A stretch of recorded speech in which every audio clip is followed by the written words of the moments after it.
That's just truthfully how it should be, you know? Yeah, that's what everybody is. What? I think this is good. Black Cannabis magazine is out. It's cool. Title. Craig talks about E's getting time in jail, and Blue makes waves with the new magazine, Black Cannabis. I told him. You know, and you know, it's for reasons such as this, like the smiles that you brought to so many people, like over the years, that I've always had a certain passion for, you know, radio and broadcasting. You know, I've always wanted to learn, you know, the process, you know, of how, you know, how it all goes down and things of that nature. What do you think, like, as somebody who's, you know, been broadcasting their whole life, what do you think the greatest thing that you have learned, lesson and thing that you have learned through it all has been? The greatest lesson? That's a good question. I think just being true to yourself, and when you're broadcasting, depending on the type of broadcasting, right? Because there's like news broadcasting, and I've done, when I worked at, like, the last one I did was NBC Sports, and I did national sports updates, and it's just facts, right? I'm just giving you facts with a little emotion and this, that. People like it, it's great. So my point is, my advice is just be yourself, give what you could give wholeheartedly. Mm-hmm. So when I was giving the fun facts, people would be like, dude, I just love it because you just give me so much information with so much energy, which is dope. When I'm entertaining, you know, what I get and love is just be true to yourself and be entertaining, you know. At that time too, we got away with a lot more. Like, there's a lot of things that I did in the past that I would be very in trouble for, more so by a lot of different people nowadays, right? Mm-hmm.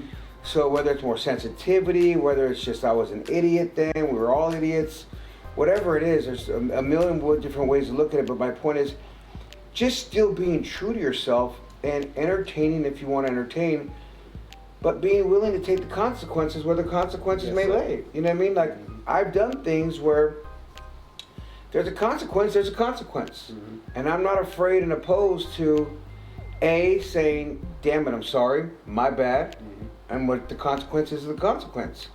Or, you know, it's not what I meant, but I can see how you took it that way, I apologize. But my point is just trying to be who you are without hurting people to an extent. Like, I never well, it's not true, we physically hurt people, but at their own choice. And I would emotionally hurt people as well, but in the name of entertainment. So when I think about what you're saying, it's like, just being true to yourself and being able to take responsibility. Amen. For whatever it is that you're going to do and own it. Like, yes, I did that, and I did it for this reason, that, in the name of entertainment, not to, you know, hurt somebody. Like, you know, I'm not going to just punch you just to punch you. Yeah. I mean, we're going to do something to have fun, but, you know, just know what you're doing and try to have good, organized fun. Be creative in an organized way. It's kind of the best thing I like doing. Because, I mean, I think about, like, dude, we went into movie theaters, right? And grand opening of big old premieres. Yeah. And I'm screaming people's names, and I'm just pissing people off. And it's just, and I'll walk about, oh, you eat that popcorn, grabbing people's popcorn, and just messing with people. Yeah. But in the name of entertainment. Now, if somebody wants to flip their lid and do, you know, go crazy, you're right, you can. I'm sorry. I was just having fun with you, my bad. Everything with good intentions, you know? Exactly. So my point, when you think, what's the thing? You know, just do what you want to do in the name of entertainment. But, you know, there's a lot of kids and cats out there that have done a lot of crazy things that I've done in the past now that they get in trouble for. Like, I remember going to the Home Depots way back when and building something and doing something stupid, and now these cats do it and they get in trouble. So it's hard. Like, I've done the knock things down in the grocery stores. I've rode my bike through Costco's way back when. I've done all these crazy things, you know, and you do them now, and, you know, I'm like a shot with a pellet gun. You know? Carry it out the store. You know? I mean, but if you do it, good luck. You know, there's a lot of things I've done in the past that I cannot get away with doing anymore. You know, and nobody else can, you know. Well, you could try to, but it's just crazy. Well, at your own peril, you know. Good luck. Yeah. Like, so I think it's more just do things wholeheartedly with a good judgment on your shoulders. And I think it was because, you know, you and Big, like, regardless if, like, they knew who you guys were or not, I think it was just because you guys were just always so personable and, you know, and just so, you know, loving, you know, like, you guys were just two fun-loving individuals, you know. Oh, we were extremely overweight. You know, he was 500 plus pounds, I was 300 plus pounds. Right. So therefore, we're lovey, cuddly, big bears that, you know, we both had security backgrounds, which is funnier. So no matter how much of a sweetheart you thought we would definitely throw you through the window as well and knock your ass out if we needed to. You know, So he was a that. bouncer for the Far Side. I was a bouncer for nightclubs before we both ironically got into radio, which is a funnier random story of, we both were okay with the hands. Mm-hmm. So which was nice. If anybody had a problem with us, really, I mean, we're good. Yeah, but at the end of the day, like aside from that, we did it with love. You're right. We all knew we both and you two always were had just just too fun loving on and off the radio actually, And the thing that I know like is that you guys even off air would still love to just go and do pull pranks on people, whether it be on each other or just random people. One of my personal favorite was the headphones prank that you guys did. The one where you guys would leave with the Dre Beats headphone in the middle of the ball and try to see who would to test people to see who would be the high moral. The thief. Yeah, we did that. And then do you have a personal favorite that you guys have done prank that you pulled that's most memorable to you? I just remembered this the other day as I was traveling. This is so funny. We're going to Vegas, I believe, for a fight, and we just had some sex porn therapists, whatever, on the show. And when I say these, it was Fuzzy and Big. They walked through security at the Burbank airport, and they put a big double-headed dildo in my bag.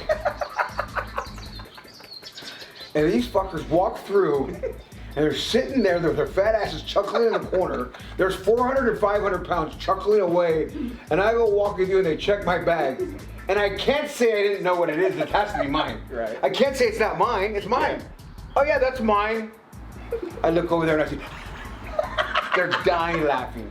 Fuzzy had his dreads, Big it's great. That to me was one of the funniest because I had to take the blame because I couldn't say no. I left my bag. Oh, my buddies put that in my bag. What else did they put in your bag? What did you know what I mean? I couldn't do it. I had to take the blame for it. You had to just accept the other. Yeah. And I grabbed it. I go, yes, this is mine. So then I went harder with it, pulled it out, the whole 9. And those dudes were just dying laughing. And that right there, no one ever seen. Just me, Big Fuzz, and the people that were around us at the airport. I would give them a fly on the wall for that one. Yeah, so when you said, do we do it, and was that funny?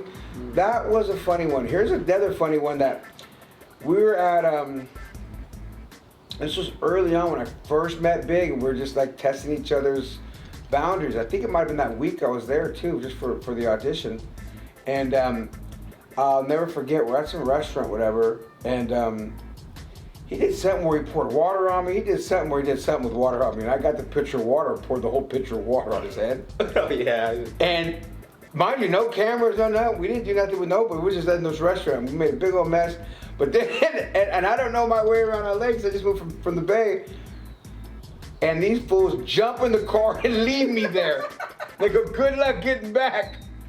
I knew nobody, I had nobody's number. I took the bus all the way down Ventura Boulevard where I think we're in Encino at the time. I'm still new to the area. I didn't even know how to get from Encino to Burbank. So I just take the bus all the way down and get up at Universal City Nissan, went in there and go, hey guys, I'm joking around up at the radio station. Can someone give me a ride back to the station? And they did, and I get back and like, oh, you made it back. Okay, cool. So you know what I mean? But you can make it out here, Joe. Yeah, you're like, okay, you're back. You're back. Yeah. So those were a couple funny random ones where they got me, I got Big good. I mean, there's been so many good things where Fuzzy and I, just so many fun things. And Fuzzy got me good on one. Here's another good one Fuzzy got me on. We're during the show, and there was this girl I was dating at the radio station. And for some weird reason, Fuzzy got a fake number, some type of fake thing at the time with the Skyway two-way pagers, right. Something, and he's texting me like, thinking he's her, and I'm thinking it's her.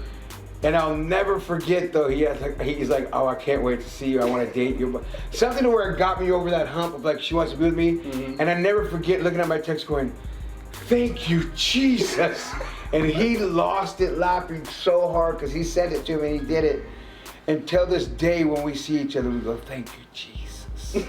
Like it's one of our inside lines because of what I did when he got me on this fake. It was the first catfishing before it was catfishing. You know what I'm saying? Like my boy got me. So Fuzzy got me on some shit like that. And just fun stuff. You know, we used to have so much fun off without anybody, without being a bit. We would do things like that too. On top of course, just watching fights together, hanging out together, just breaking bread and doing everything else. You know, I remember many a fights watching if we weren't in Vegas at Big's house and with chips and dips and pizzas and just wings and just doing it up. So, been boys. I know, you know, just as well as I do, you know, that's probably even better actually, you know, just because I know you and Big have been family for years, you know, you guys have gone, you know, as way back, you know, as you said, you know, and one thing that I've realized is that, you know, when you're with Big, like two things are going to happen. One, you're going to laugh, and two, you're going to learn something new that you probably didn't know. You know, being around the voice of LA, you know, what's probably one of the best things that you've learned from Big? One of the best things that I've learned is he's always so giving of his time with everyone he's there with, and able to, when he's able to mostly just fulfill everyone, which is crazy. Like that dude wouldn't leave until everybody there wanted to shake his hand or be with him. So kind of when I took that mentality out on the streets, if I'm going somewhere doing something, just to be like, you know, I'm here for you guys, which is dope. I mean, he really loves people, and I love people as well, but it's just a good, strong reinforcement when you see somebody that's the main guy, that's the voice of LA, like you said. And I don't care if it's in the hood or in the Beverly Hills fucking mansions. He's with everybody, chill with everybody, same cat, same whatever. So I just have always admired that and loved that about him. And you know, a lot of people don't get to see how giving, and when I say giving, like he just does so much shit behind closed doors of taking care of people's pockets and doing things that are like, you don't want nobody to know this type of stuff. And like, that's just some next level hood star shit. It is, and you know, and that's the, like you said, that's one thing. Like whenever it says something, you can't please everybody. So like, you haven't met Big, you know, because he will take the time, you know what I mean, just to put a smile on your face, you know, just to, you know, and you know, shout out to our big brother Big, you know, salute to you, sir. And you know, I just wanted to say thank you both, you know, before we bring that part to an end. I just want to say thank you both for, you know, the inspiration, you know, over the years from now. But since your, you know, historic time, you know, over at the neighborhood, you know, you've moved on to doing your own show, Cannabis 101, with the iconic Pop Cannabis Brothers, Talk 101. Cannabis Talk, Talk 101, with the iconic Pop Brothers at Law. You know, and, you know, to be honest, I absolutely have, you know, no objection to, you know, talking about cannabis. So, you know, by all means, you know, tell us about the show a little bit. So the show Cannabis Talk 101, myself, you just mentioned. Alright, so working with our family over at Cannabis Talk 101 has most definitely been an experience that I can only describe as growth. You know what I mean? The opportunity that Joe and Blue have presented us, you know, is definitely something that I have not taken for granted, and you know what they're doing over there is definitely something phenomenal and something incredible for the cannabis culture. You know what I mean? It's giving us, you know, giving a voice to the people of the culture, and you know, I'm definitely, you know, proud to say that, you know, I'm a part of that team. You know, so I just want to say thank you to both, you know, Joe, appreciate you, sir, and yo, our General Blue, salute, fam. See you at the About Blue. So Blue masterminded this thing 4 or 5 years ago with some other cats he was with, some lawyers ironically, dropped them, met Mark and Craig Wasserman. They started doing the show for a couple years, and then I was the last edition. I met these dudes randomly. I was doing some credit card processing for the cannabis industry, had a meeting with Mark and Craig Wasserman on the credit card processing. Oh, it seems up and up, seems great, boom, okay, cool. Then I meet Blue on some other credit card processing with his company that he was doing. I walk in, literally, hey, you doing Joe Grande? He goes, Joe Grande from Power 106? I go, yeah, what's up, Doug? He goes, I grew up listening to you. I go, fuck you, you're too old. You're too young to say you grew up listening to me. I'm not that old. Blah, blah, we hit it off great. Before you know it, he goes, I do a show called Cannabis Talk 101 with the Pop Brothers at Law. Why don't you come to this show tonight? The guest just canceled. This was on a Wednesday.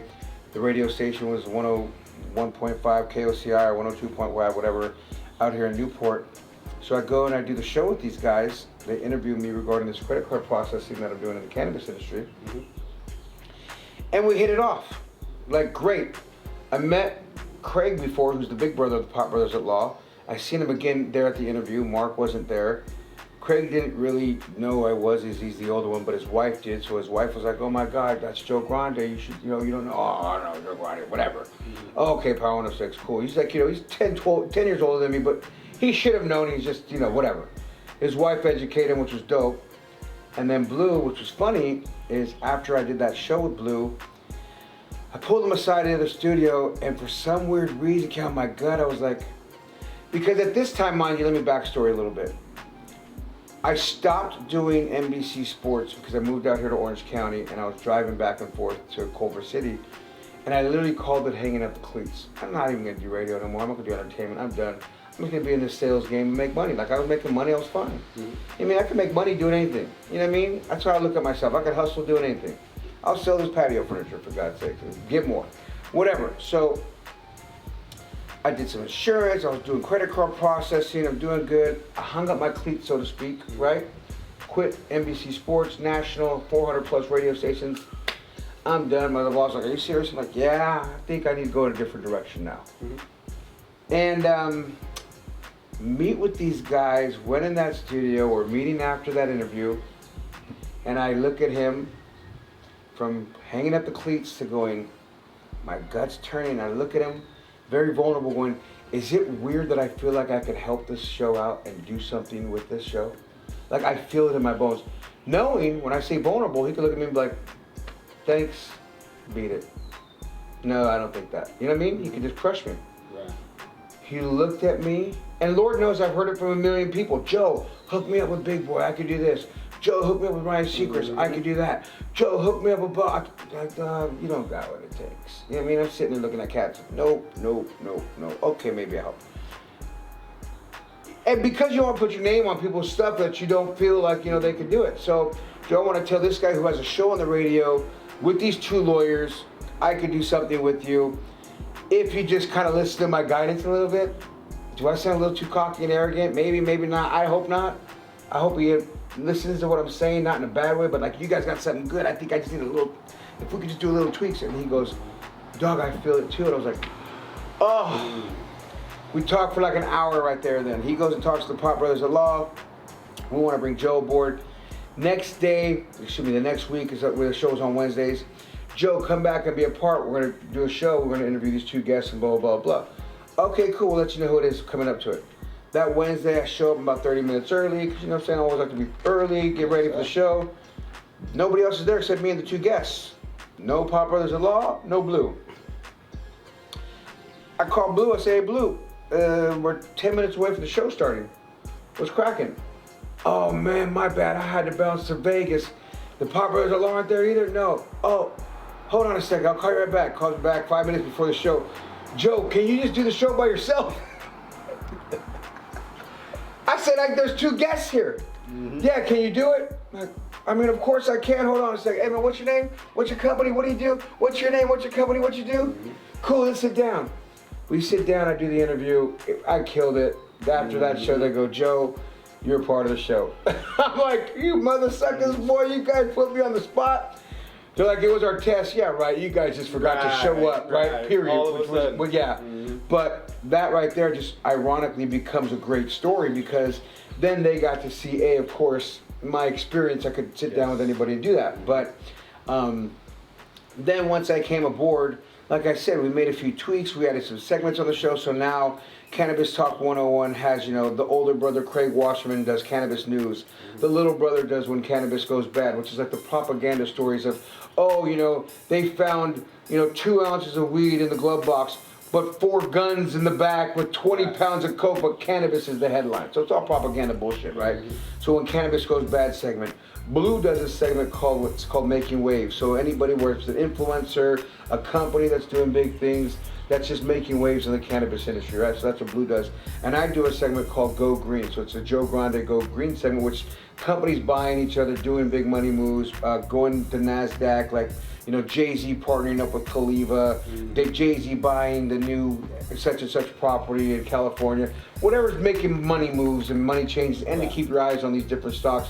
I'm by no means a stockbroker, but I'm going to let you know which ones are doing some big things, like this company Tilray, when they partnered up with UCSD and bringing cannabis from Canada to do experiments in the college there to do research. And I'm like, you guys, keep your eye on this company because this is the type of company that's spending the money to do the research. Once they have that data, now they've got gold because the data is what's going to be the proof in the pudding, right? So stuff like that is what I like to share with folks. And our show more is like your CNN, ESPN, Fox News, The View of Cannabis, right? There's 4 guys up there talking to people. And when we do an interview with somebody, we also have a segment called the High Five, where we ask them 5 fun questions that each guest gets. So it becomes a full show. We just did an event in Vegas called G4 Live, the Bud Tender Awards. What I got back from a lot of people is, you guys are like the game day of cannabis. You know, we have the big show set, TVs, monitors, we're on there, we're suited and booted, we're very professional. But we have a good time and we have fun. Absolutely. So it's, you know, this fun.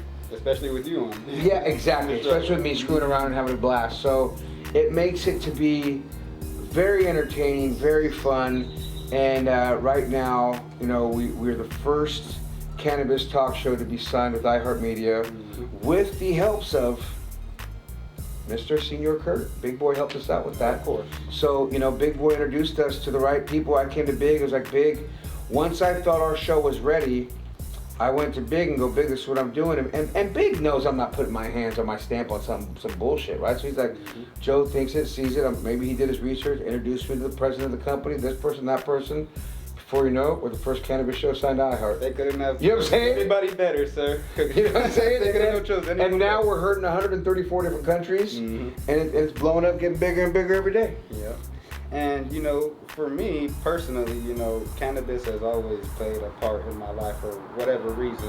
One of which is, you know, my family and loved ones, like when they were dealing with, you know, mental or physical health issues, you know, it would help them, you know, treat with whatever ailments they were, you know, enduring at that time. On a personal level, what do you think is like are some of the best benefits that cannabis provides? So it's funny, I'm a huge advocate. Obviously I do a show for cannabis. I don't smoke weed. I've been sober 22 plus years of complete abstinence. I don't drink, I don't smoke weed. I use cannabis and I look at it, cannabis, as medicine. Meaning I use the rubs with the THC on it, tinctures that I'll use CBD. Now I'll use a tincture with a little THC in it when I'm in a lot of pain because I have 2 hip surgeries, so I have arthritis in my hips.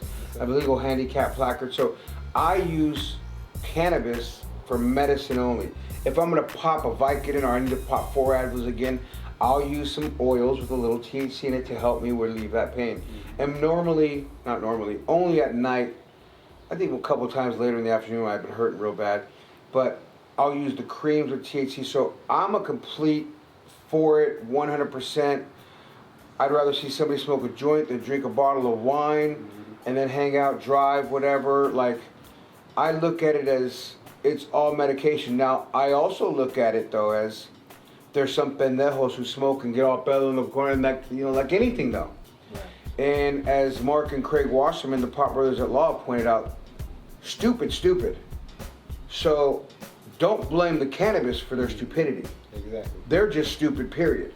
Is how they said it to me, and I went, because I told them my analogy going, dude, there's a lot of people who smoke weed, get all stoned, and they're on the corner all the... He goes, yeah, those people are stupid. And they're not using the medicine right. I went, or unless that's how they want to feel, then that's how they want to feel. Cool, but you know, I look at it as self-medication 95% of the time is what people are doing. There's a small 5% of those people who probably shouldn't be smoking, who make smokers look bad. Who do not need it in their life at all. You know what I'm saying? Who think, oh my God, this is great. I agree. I forgot. Why? Because I'm stoned. Like, you didn't forget because you're stoned. You just forgot because you forgot. We forget normally. I could be on water all day and still forget something.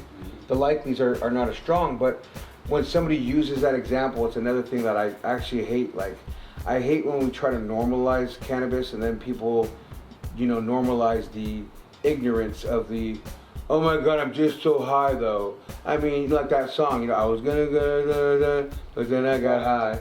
You know, it's a good song. I love it, everything. But it's like, it's not normalizing it. It's not making it seem like, I know lawyers, doctors, big time IT engineers that all smoke cannabis on a daily basis. And can function. And are very functional. And I look at it when you say, what do I really think of cannabis? Like, I think it's great for a lot of people because even for that daily use of anxiety, if people have that, like, you know, like there's nothing worse than feeling this fucking, and you're smoking. The relief of it all. Now I can just chill and be a little more myself or a little more mellow without this internal anxiety of feeling like, you know what I mean? Or even crazier, people who have the epilepsies, the seizures, the cancers, the glaucomas, the headaches, the knee pains, the ankle pains, the shoulder pains, and they're sitting there in pain. They can't even realize or function or show people what it is. But if they do some cannabis, they're better. So it's like, do the cannabis. When you say what I think of it, I think of it as medicine for all these things. And anecdotally, I've seen it work with personal friends who've had cancer, put them in remission. Yes. And I've seen it not work with people who had cancer and pass away. So I'm not saying it's the 100% truth, but it's also a trial of a drug, meaning medicine drug, that you can use on top of whatever your doctor thinks for the cancer, for the pain. Because if you're having anxiety and you're taking these pills at night to go to sleep, the little one, I remember having a surgery and I had to take him at night. Ambien. Say you're taking Ambien at night. Well, you don't want to start taking Ambien too much. And not only that, Doc, painkillers, these white pills are the #1 killer for white males, period. True story. So white males, what's killing the most of them? Pills. What can relieve and take the place of pills? Cannabis. And when I say cannabis, I'm not just talking about smoking a joint, smoking a blunt, taking a bong load. There's so many different ways to take cannabis. Exactly. In a daily good use way. Like I said, I do it under my tongue with a tincture. Doing it with the CBD. Now the CBD, for those who don't know, you could do it with no THC or with a little THC or a lot of THC. You can put it under your tongue and it can make you feel high, or you can put it under your tongue and you can feel nothing. Into those extremes. And I tell people microdose. Try a little bit out of a time so that you can know what it is that your body can take. So I'm 100% for it. And even the edibles to everything about that, like try these edibles, microdose with the edibles a little bit at a time, figure out what your body needs, because I don't see cannabis being something that's gonna hurt you. It's only gonna help you when used properly. If it hurts you, it's because your life's become unmanageable and you're using it to do stuff that makes your things unmanageable. Like you're too stoned to do your job. You're too high to function with your family. Then that's not proper usage of it. Just like that's not proper usage of alcohol or food coma. You know what I mean? So there's anything that we can do in abundance that can mess things up. But when you do cannabis in a proper way, I look at it as proper medicine. Absolutely. And it can, in fact, enrich your life and, you know, higher the quality of it, you know, if used accordingly, you know? Yeah. And actually, that's like one of the, as you said, one of the greatest things that about you hosting Cannabis Talk 101 is the fact that you have actually been, you know, sober for decades, you know? That is, actually, let me salute you for that, sir, because, when, you know, many of my own family and loved ones have, you know, been down that road, you know, and, you know, trying to make it to sobriety, and I know it is not easy by any means whatsoever, you know. But if I may ask, what is one bit of advice that you would give to somebody traveling that road right now and trying to make it to that ultimate destination of sobriety? Well, you know, I'm never the sober thumper, so to speak. So when you say what's my advice, I'm not, you know, my advice is, if you feel like there's a problem, then go get help. You know, I'm not one to point the finger at anybody saying, you got a problem, you got a problem. I don't know. One needs to come to their rock bottom and say, I need help. And if you need help and you don't know who to call, reach out to me. I'll be there to help you. If you are serious only. Don't just reach out to say hello and thank you. But you know, reach out. If you're being 100, like, how do you do this?